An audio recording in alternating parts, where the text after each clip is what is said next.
عام طور پہ غیر مسلمان مسجد میں آ سکتے ہیں. ہمیں اگر ڈر ہے کہ وہ کچھ دنگا فساد کرے اس ٹائم اسے روکے تو الگ بات ہے, ورنہ غیر مسلمان مسجد میں آ سکتے. اور محمد صلی اللہ علیہ وسلم خود غیر مسلمان کو مسجد میں دعوت دی. آپ کو اگر پتہ ہے سورہ اخلاص کا نزول قرآن جو ہے, سورہ اخلاص جب نازل ہوا, ان کا ایک بحث چل رہا تھا نصارہ کے ساتھ مسجد نبوی کے اندر. وہ نصارے نے پوچھا محمد صلی اللہ علیہ وسلم سے اللہ کون ہے؟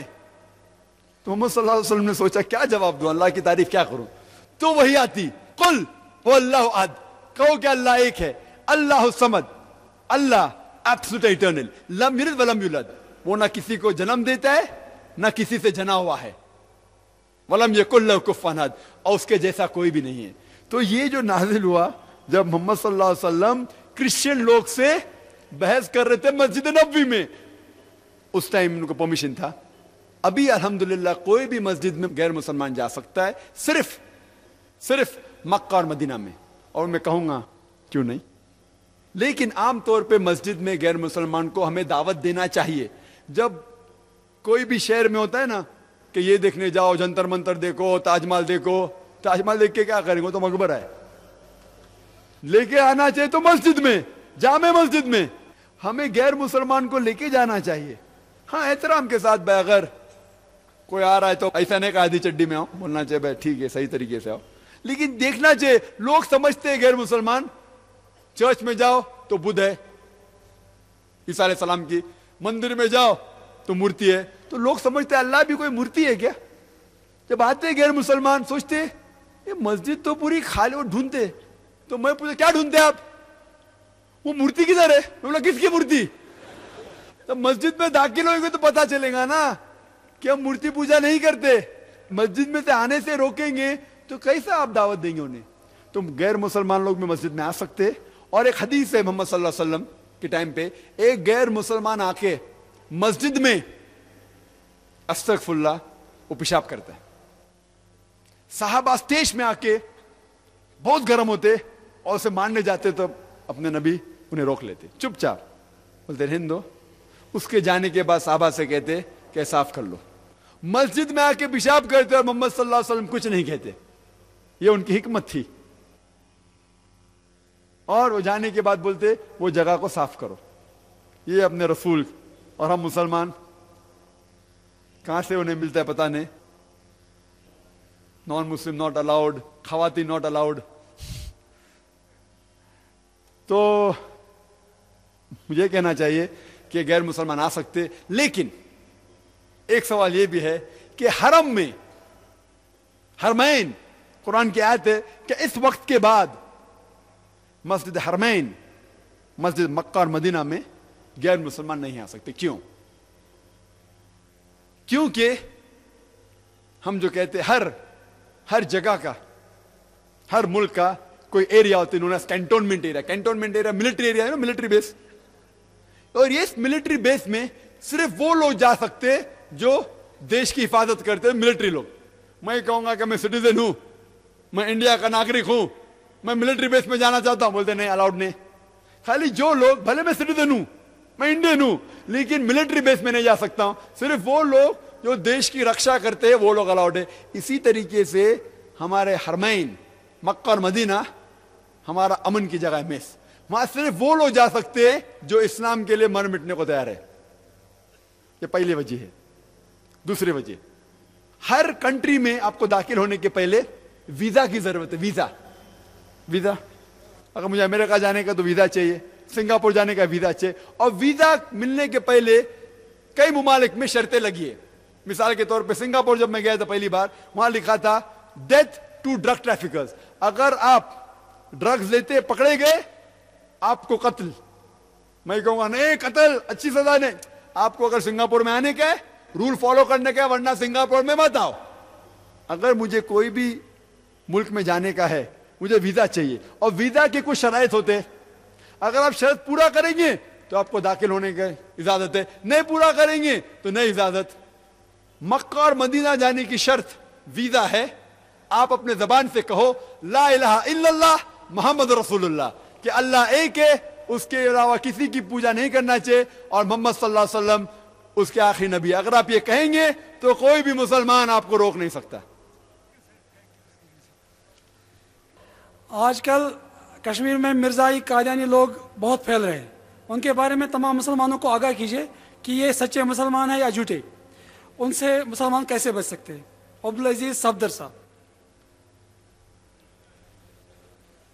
سوال ہے کہ کئی قادیانی لوگ ہیں کشمیر میں بھی ہے، کہہ رہے کیا وہ سچے مسلمان ہیں؟ مسلمان کو ان کے بارے میں کہیے. اور یہ ہم جانتے ہیں کہ کوئی بھی جو انکار کرتا ہے کہ محمد صلی اللہ علیہ وسلم آخری نبی نہیں ہے، کوئی بھی انکار کرتا ہے کہ آخری نبی نہیں ہے تو کفر میں آ جاتا ہے. تو کئی علماء کا فتویٰ ہے کہ یہ لوگ اسلام کے دائرے کے باہر ہیں. باقی کوئی بھی آپ چیز کرو، اللہ میں مانتے، اللہ کے رسول میں مانتے ہیں، وہ آخری نبی ہے، تو پھر اسلام کے دائرے میں ہے. بھلے صحیح راستے پہ نہیں ہوئیں گے تو بھی اسلام کے دائرے میں ہیں.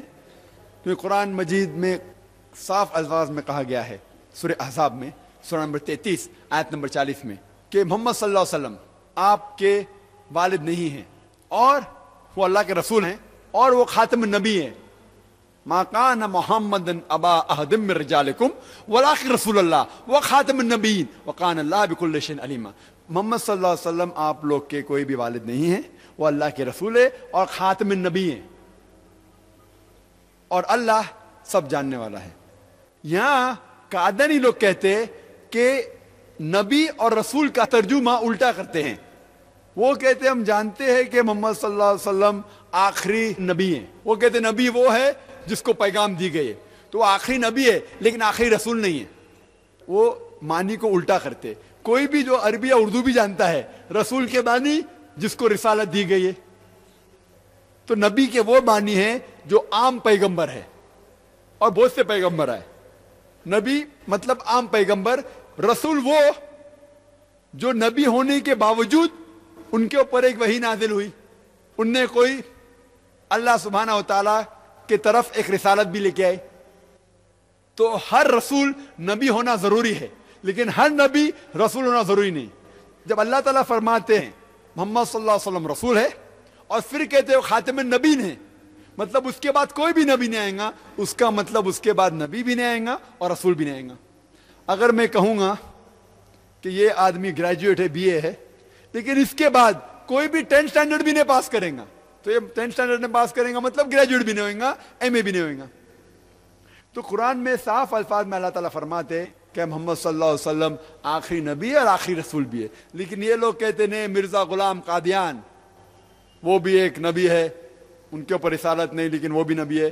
تو جو بھی محمد صلی اللہ علیہ وسلم کے آخری نبی اور رسول ہونے سے انکار کرتا ہے تو وہ اسلام کے دائرے کے باہر ہے. اور ایک قادیانی لوگ، جیسے میں کہہ رہا تھا پہلے بھی، میڈیا جو غیر مسلمان کا میڈیا ہے اسلام کے خلاف ہے. ہمارے مسلمان کا ایک بھی میڈیا نہیں، افسوس کی بات ہے. لیکن یہ قادیانی لوگ کا ٹیلی ویژن سیٹلائٹ چینل ہے 24 گھنٹہ، نام ہے ایم ٹی وی، مسلم ٹی وی اے احمدیہ. اور ان لوگ کچھ چند قرآن کے آیت کی تلاوت کر کے مسلمان کو بہکاتے. جس طریقے سے میں نے کہا عیسائی لوگ 5 سوال میں نے کیا، بہت سے سوال ہے، یہ 5 سوال کا جواب نہیں، اسی طریقے سے یہ احمدی لوگ، یہ قادیانی لوگ کچھ چند قرآن کی آیت لیتے، حدیث لیتے، اور جو عام مسلمان کے پاس علم نہیں انہیں گمراہ کرتے ہیں. ہمیں ان کے بارے میں علم ہونا چاہیے اور ایسے لوگ کو ہم جا کے ان سے دعوت دینا چاہیے. ہم میں سے گروہ ہونا چاہیے جو اسپیشلائز ہو، کچھ کرسچینٹی میں، کچھ ہندوازم میں، کچھ قادیانیزم میں، تو کہ ہم انہیں صحیح راہ اور دین الحق کی طرف بلائیں.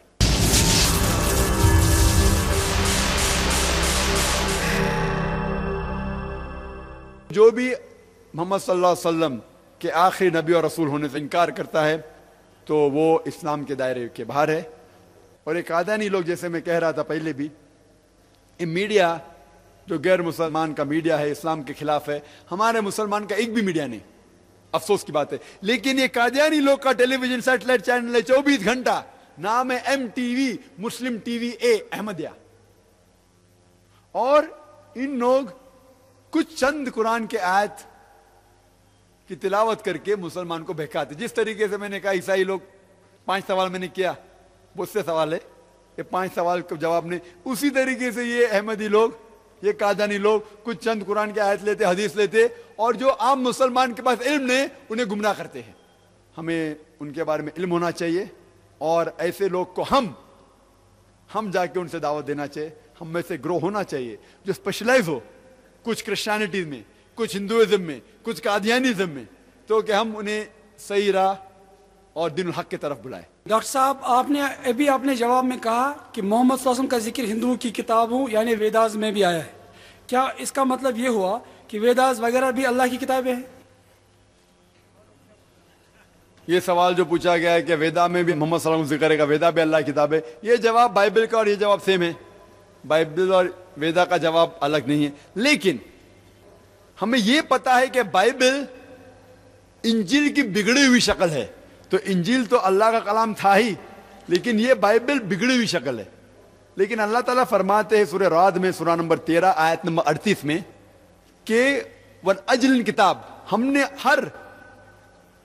ہر ٹائم میں ایک کتاب نازل کی, ہر وقت ایک کتاب نازل کی. نام سے صرف 4 ہمیں پتا ہے, جیسا میں کہا توراۃ, زبور, انجیل, فرقان, لیکن اللہ تعالیٰ نے کئی کتابوں نازل کی. تو سوال ہے کیا ویدا اللہ کی کتاب ہو سکتی ہے؟ میں کہتا ہوں ہو بھی سکتی ہے, نہیں بھی ہو سکتی, اللہ عالم. ویدا کا ذکر قرآن میں نہیں ہے تو میں نہیں کہتا کہ ویدا اللہ کا کلام ہی ہے. لیکن کیونکہ انجیل کا ذکر میں یہ کہہ سکتا ہوں کہ انجیل اللہ کا کلام ہے, لیکن یہ بائبل بگڑی ہوئی شکل ہے. اسی طریقے سے ہم ویدا پڑھیں گے, وید میں بھی کتنے غلط چیز لکھے ہوئے, ہم اسے اللہ کا کلام تو مان ہی نہیں سکتے. یہ کہہ سکتے کہ ہو سکتا ہے یہ اللہ کے کلام کی بگڑی ہوئی شکل ہے, ہو سکتا ہے. میں نہیں کہہ رہا ہوں ہے, ہو سکتا ہے, لیکن مان لو بحث کے طور پہ ویدا اللہ کا کلام ہے, مان لو بحث کے لیے. میں نہیں کہتا ہوں ہے, ہو سکتے نہیں بھی ہو سکتے. اللہ تعالیٰ کہتے میں نے کئی کتاب نازل کی, نام سے صرف 4 ہمیں پتا ہے, کئی پیغمبر بھیجے, نام سے صرف 25 کا ذکر ہے قرآن مجید میں. تو وید اللہ کا کلام ہو سکتا ہے, لیکن میرا یہ کہنا ہے کہ جتنی بھی کتاب قرآن مجید کے پہلی جتنے نازل ہوئی وہ کتاب صرف ایک گروہ کے لیے بھیجی گئی تھی, سارے عالم کے لیے نہیں. اور وہ کتاب صرف ایک وقت کے لیے عمل میں ہونا چاہیے. جتنے بھی کتاب, انجیل صرف یہود کے لیے بھیجی گئی تھی, سارے عالم کے لیے نہیں, اور اس کا عمل صرف اس وقت تک کرنا چاہیے جب تک دوسری کتاب آئے, تا قیامت تک نہیں. تو مان لو ویدا اگر اللہ کی کتاب ہے, مان لو بحث کے طور پہ, تو بھی وہ صرف اس ٹائم کے لیے تھی اور ان لوگ کے لیے تھی, آج کے لوگ کے لیے نہیں. آج کے لیے جو بھی انسان ہے, بھلے ہندوستان میں رہ رہا ہے, امریکہ میں رہ رہا ہے, پاکستان میں رہ رہا ہے, کیا کینیڈا میں, کیا سنگاپور میں, اسے عمل کرنا چاہیے آخری کتاب پہ, قرآن مجید, اور آخری پیغمبر محمد صلی اللہ علیہ وسلم. آخری سوال ہے, یہ دراصل 2 سوال ہے.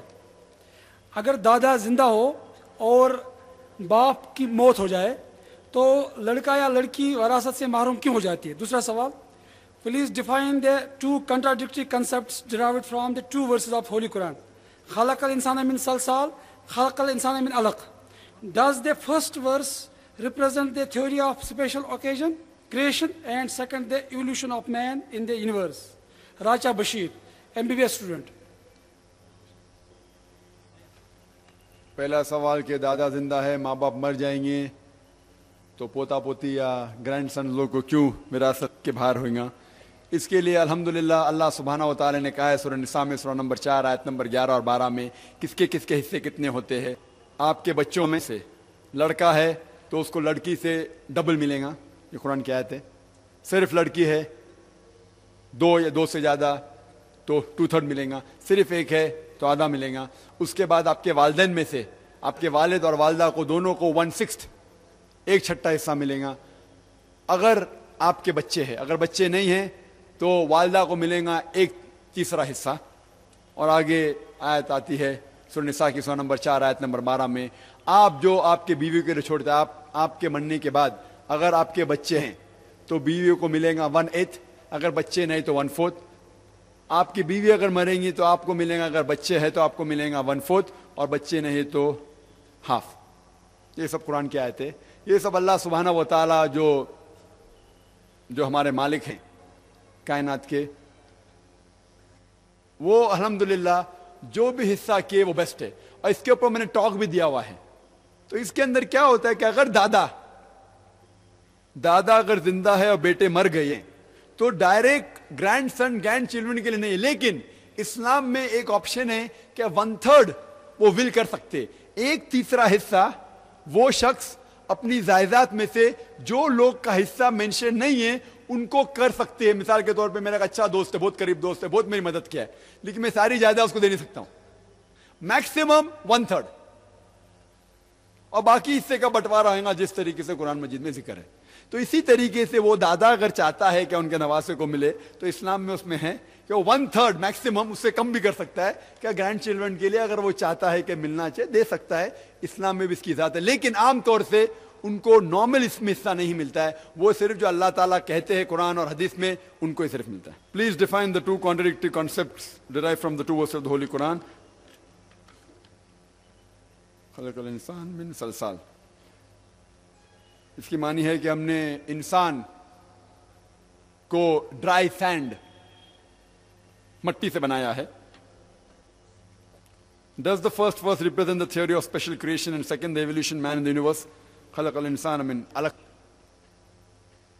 یہ کہہ رہے تھے کہ قرآن میں جو ذکر ہے کہ ہم نے انسان کو مٹی سے بنایا ہے اور انسان کو ہم نے الگ سے بنایا ہے، تو یہ دو چیز کیا الگ ہے، کیا کانٹرڈکٹری ہے؟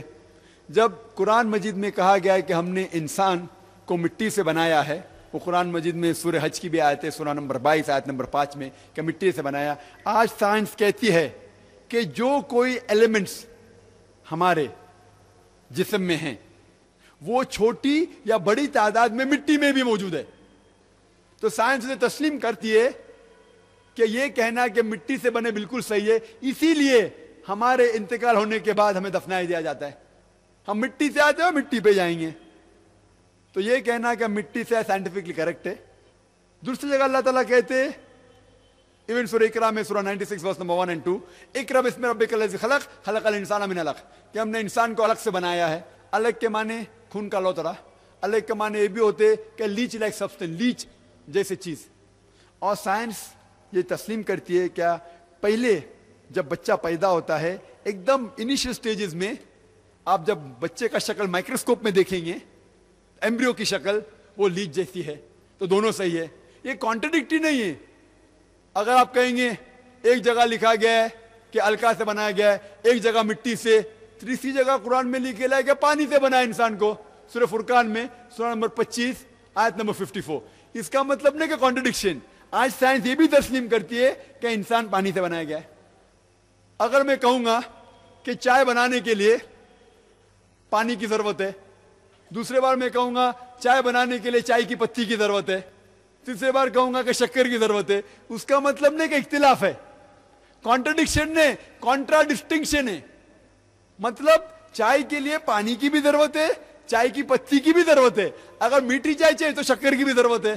تو اسی طریقے سے انسان کو وجود میں لانے کے لیے اللہ تعالیٰ نے کہا ان نے مٹی سے بھی بنایا ہے، پانی سے بھی اور الکا سے بھی. وآخر دعوانا الحمدللہ رب العالمین. بہرحال شکریہ آپ کا. اگر اور بھی سوالات ہوتے لیکن موقع نہیں ہمارے پاس، لیے ہم نے اس کو کنکلوڈ کیا، ورنہ ہزاروں سوال آئے تھے. اب صدر صاحب فرمائیں گے کچھ. السلام علیکم. بہٕ چھُس پننہِ طرفہٕ جمعیت اہل حدیث کی طرفہٕ پننٮ۪ن کارکُنن ہٕنٛدِ طرفہٕ تۄہہِ سارنٕے ہُنٛد زبردست شُکریہ ادا کران. یہِ حظ یہِ یوٗت نزدیٖک مےٚ گوٚو اِنڈسپلن کریٹ کرُن. وٕچھِو مےٚ ووٚن عٲدی تۄہہِ مےٚ چھُ ڈاکٹر صٲبس وعدٕ کوٚرمُت یہِ قوم ہسا چھُ ڈسپلن، مگر أسۍ اگر ییٚمہِ طریٖقہٕ اِنڈسپلنُک مُظٲہرٕ کرو سُہ چھُ سٮ۪ٹھاہ مُشکل. ہے تانۍ دَپس ڈاکٹر صٲبس ما وٲلِو.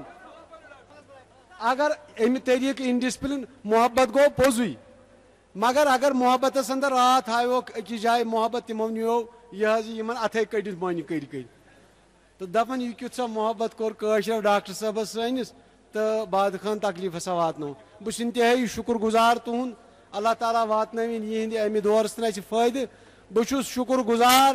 آی cannot express my thanks in words تِمن سارنٕے ہُنٛد یِمو یتھ اندر اَسہِ تعاوُن کوٚر، بالخصوٗص حکوٗمتی ادارو، پُلیٖسن، ریڈیو کشمیٖر، دوٗردرشن، ییٚتِکۍ سٲری میٖڈیاہن، پریسن، اخبار والیو اور جمعیت کیو کارکنو اور باقی یم یت ادارے میونسپلٹی واٹر ورکس یا یم الیکٹرک ڈپارٹمنٹ تمام ہند بہ انتہائی شکر گزار ادا کران.